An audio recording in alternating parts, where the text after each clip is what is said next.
How to boost processor or CPU speed in Windows 10 or 11. So let's get started. The first one is Run Mini Tool System Booster.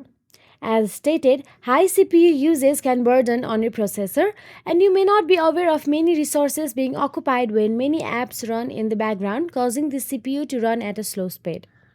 So, firstly, run Mini Tool System Booster to its Performance tab.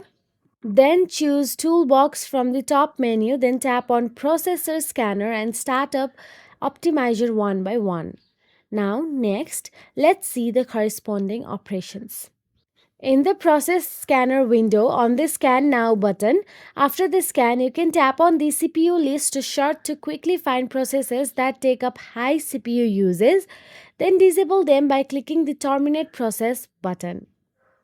In the Startup Optimizer window, click on Off to disable some startup items.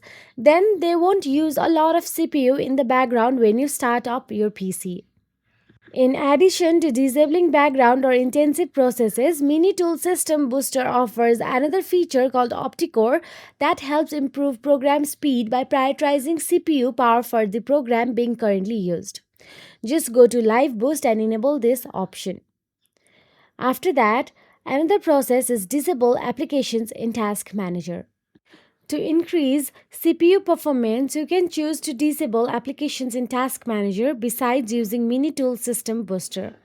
Press Ctrl plus Shift plus ESC at the same time to open Task Manager in Windows 11 or 10.